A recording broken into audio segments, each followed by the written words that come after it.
Hi guys, it's me, Mes Bansot, and welcome back to my channel.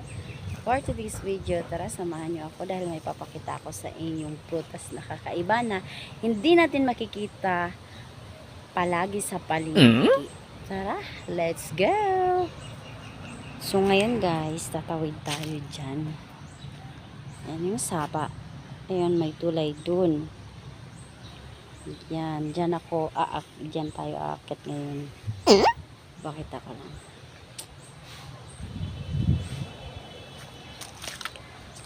Dito ako dadaan guys.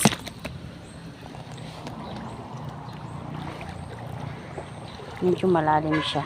Lulululululula. Ay, bilat.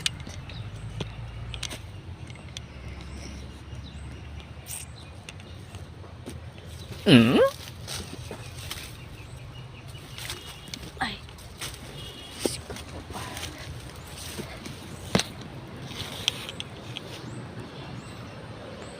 Nakabuta tayo ngayon dahil baka may ahas para hindi tayo kagatin.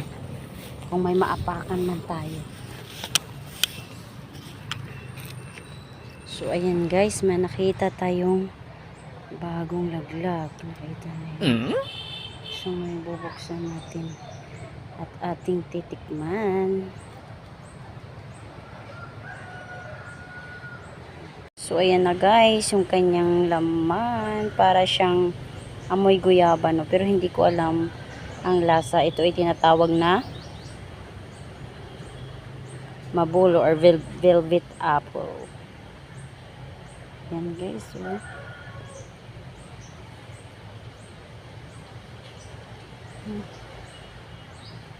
ayan guys, tapos ko na ipapakita sa inyo. Tayo ay uuwi na. Bye bye. Thank you for watching. Please like, share and subscribe to my YouTube channel. Bye bye.